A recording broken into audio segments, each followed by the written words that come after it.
जय बिहार साथियों, आप सभी का स्वागत है स्टडी जी के एजुकेशन चैनल पे। आज की वीडियो में हम लोग हिंदी से रिलेटेड मोस्ट इंपॉर्टेंट क्वेश्चन का प्रैक्टिस सेट देखेंगे। इससे पहले भी प्रैक्टिस सेट करवाया गया है, 3 प्रैक्टिस सेट, जिसको आप जाके देख सकते हैं। उसका लिंक आपको डिस्क्रिप्शन में मिल जाएगा। तो आइए पहला क्वेश्चन स्टार्ट करते हैं। पहला क्वेश्चन ये है कि निम्नलिखित में से कौन सा संयुक्त व्यंजन नहीं है। नहीं वाले शब्दों को हमेशा ध्यान रखा कीजिए, क्योंकि एग्जाम में इतना प्रेशर होता है कि अब नहीं शब्द छोड़ देते हैं।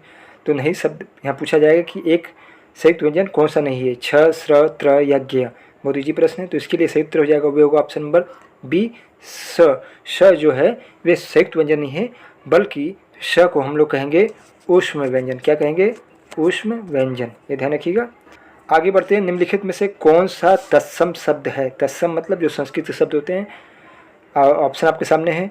तो इसके लिए जो सही उत्तर हो जाएगा वे होगा परिवर्त बी। देख लीजिए, बी जो आग है ये तद्भव शब्द है। क्या है?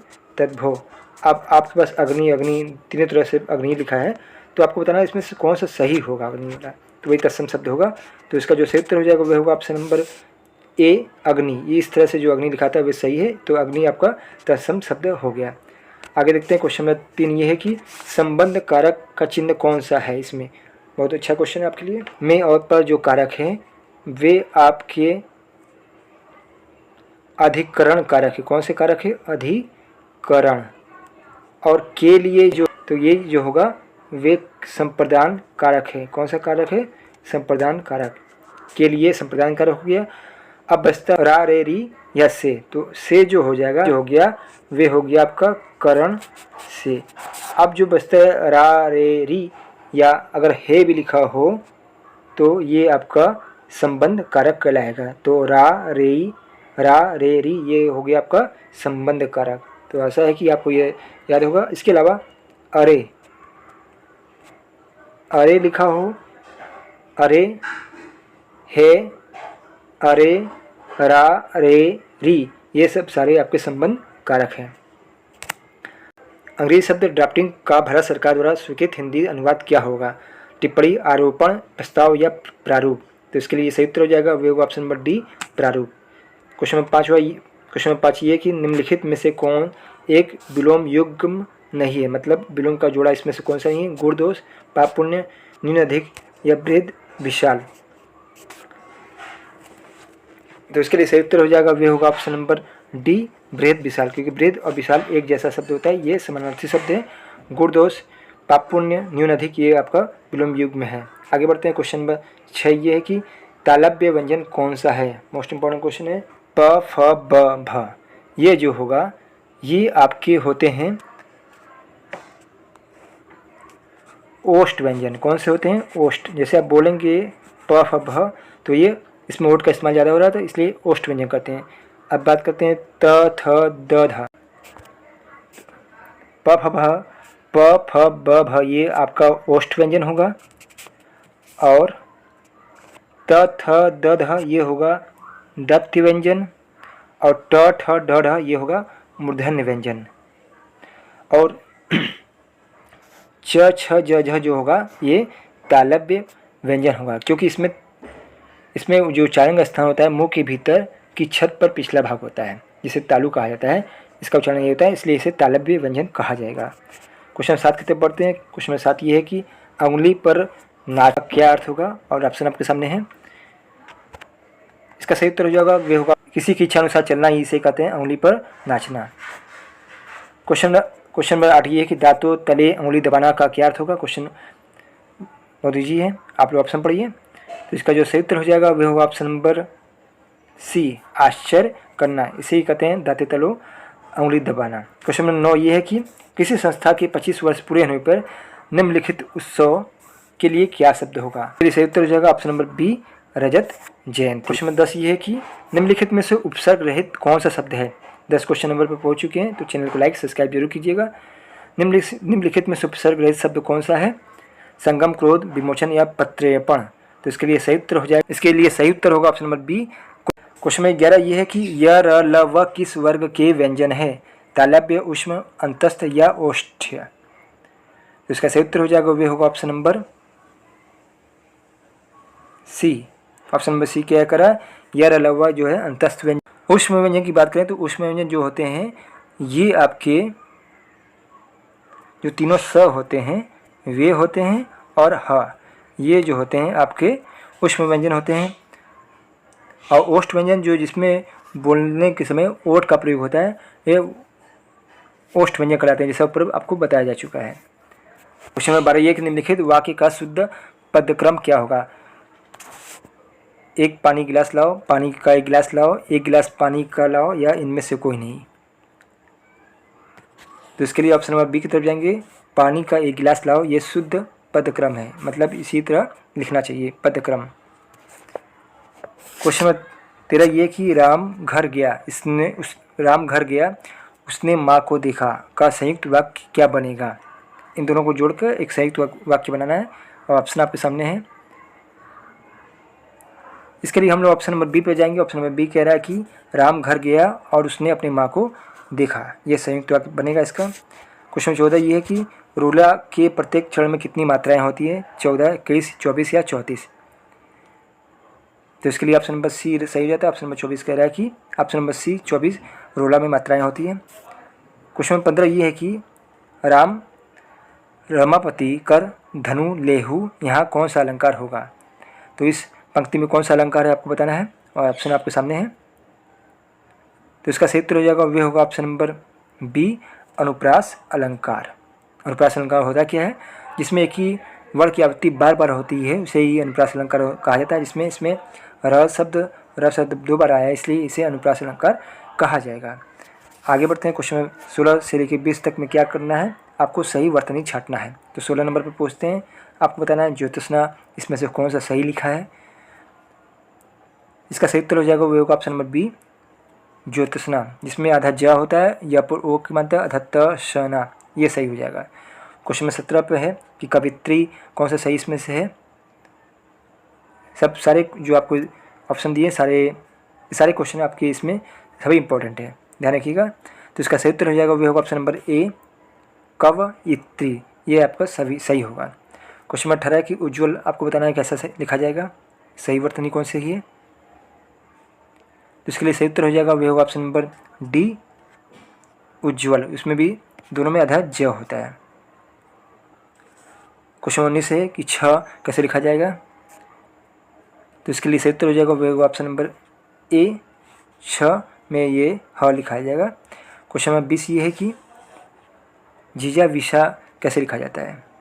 तो इसका सही उत्तर हो जाएगा वह होगा ऑप्शन नंबर ए जीजी विशा, ये इसका सही उत्तर हो जाएगा। क्वेश्चन 21 तक बढ़ते हैं। क्वेश्चन 21 ये है कि सही विलोम शब्द चुनना है 21 से लेकर 25 तक में। अनादर का विलोम क्या होगा, मान, सम्मान, आदर या सत्कार।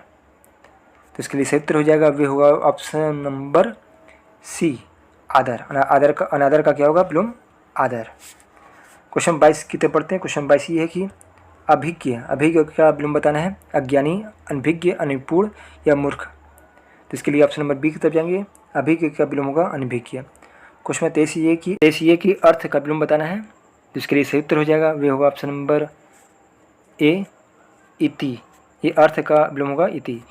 24 नंबर है कि करुणा का विलोम बताना है आपको, कठोर, निष्ठुर, निर्दय या कोमल। तो इसके लिए सही उत्तर हो जाएगा वे होगा ऑप्शन नंबर बी निष्ठुर। क्वेश्चन नंबर 25 से पढ़ते हैं। क्वेश्चन नंबर 25 ये है कि रिजु का विलोम बताना है, वैसा क्वेश्चन है। तो इसका सही उत्तर हो जाएगा वह होगा ऑप्शन नंबर डी वक्र। आगे बढ़ते हैं। क्वेश्चन में 26 से लेकर 30 तक में नीचे 4 शब्दों के समूह दिए गए हैं, प्रत्येक के 3 पर्यायवाची और एक भिन्न चुनिए। तो इसमें से भिन्न आपको चुनना है। 26 क्वेश्चन नंबर ये है कि उत्सव, उत्साह, पर्व या समारोह में कौन सा अलग है। तो इसका सही उत्तर हो जाएगा वह होगा ऑप्शन नंबर बी उत्साह। क्वेश्चन 27 ये कि दिवस, वासर, दिन, अप्रसून में कौन सा भिन्न है। इसका सही उत्तर हो जाएगा वह होगा option number D Prasoon. Question 28 ये कि कनक, स्वर्ण, हीरक, हेम में क्या अलग है। तो इसका सही उत्तर हो जाएगा वह होगा ऑप्शन नंबर सी हीरक। बाकी आपके कनक, स्वर्ण और हेम ये सोने को के समानार्थी है। क्वेश्चन नंबर 29 ये कि अश्व, हय, तुरंग, कुंजर में क्या अलग है। तो इसके लिए सही उत्तर हो जाएगा वह होगा ऑप्शन नंबर डी अश्व, हय, तुरंग ये घोड़ा का पर्यायवाची शब्द है। क्वेश्चन नंबर 30 ये है कि बादल पयोधर वारिज वारिद में क्या भिन्न है? तो इसका सही उत्तर हो जाएगा ऑप्शन नंबर सी वारिज। आगे बढ़ते हैं क्वेश्चन नंबर 31 से लेकर 35 में आपको संधि का नाम सही चुनना है। जैसे सन्मार्ग का संधि क्या होगा? स्वर संधि, व्यंजन संधि या विसर्ग संधि या इनमें से कोई नहीं। तो इस 31 के लिए हम लोग जाएंगे ऑप्शन नंबर की तरफ। ऑप्शन में बी कह रहा है कि ये सन्मार्ग व्यंजन संधि होगा। क्वेश्चन नंबर 32 ये है कि ज्ञानोदय कौन सी संधि है? स्वर संधि, व्यंजन संधि, विसर्ग संधि या इनमें से कोई नहीं। तो इसका सही उत्तर हो जाएगा वह होगा ऑप्शन नंबर ए स्वर संधि। क्वेश्चन नंबर 33 ये है कि निराधर में कौन सी संधि लगेगी? स्वर संधि, व्यंजन संधि, विसर्ग संधि या इनमें से कोई नहीं। तो इसके लिए सही उत्तर जाएंगे हम लोग ऑप्शन नंबर सी की तरह विसर्ग संधि। क्वेश्चन नंबर 34 ये है कि निम्नलिखित शब्दों में से किसमें विसर्ग संधि है? यहाँ पूछा जा रहा है कि विसर्ग संधि किसमें है? अतएव, नरेंद्र, सज्जन या सदैव। तो इसके लिए ऑप्शन नंबर ए की तरफ जाएंगे। ऑप्शन नंबर ए कह रहा कि अतएव विसर्ग संधि है। क्वेश्चन नंबर 35 ये कि निम्नलिखित शब्दों में से किसमें व्यंजन संधि है? यहाँ पूछा जा रहा है कि व्यंजन संधि किसमें है? सप्तऋषि में, निराधर, सत्कार में या हिमालय में। तो इसके लिए ऑप्शन नंबर सी की तरफ जाइए। ऑप्शन नंबर सी कह रहा है कि सत्कार जो है व्यंजन संधि है। क्वेश्चन नंबर 36 से 40 में आपको प्रयुक्त समास के नाम का चयन करना है कि बताना है कि कौन सा समास इसमें होगा। पिताम्बर में कौन सा समास है? तत्पुरुष, अवयवी भाव, बहुव्रीहि या द्विगु समास।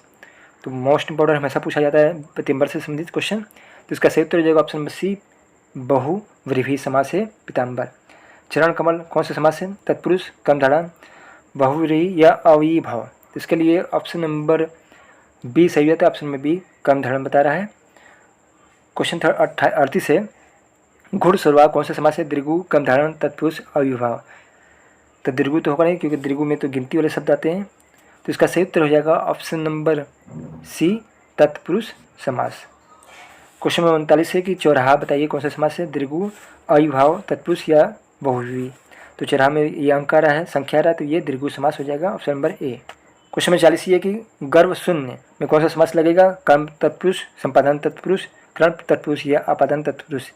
तो इसके लिए हम लोग आ जाएंगे ऑप्शन नंबर सी की तरफ। ऑप्शन नंबर सी कह रहा है कि ये कर्ण तत्पुरुष है। क्वेश्चन नंबर 41 से 45 में सही विकल्प शब्द चुनना है। एक वाक्य आपको चुनना है कि कौन सा सही होगा। 41वां नंबर है कि जो व्यर्थ की बातें करता हो उसके लिए क्या कहेंगे? बहुभाषी, कुवक्ता, वाचला या वाक्पटु।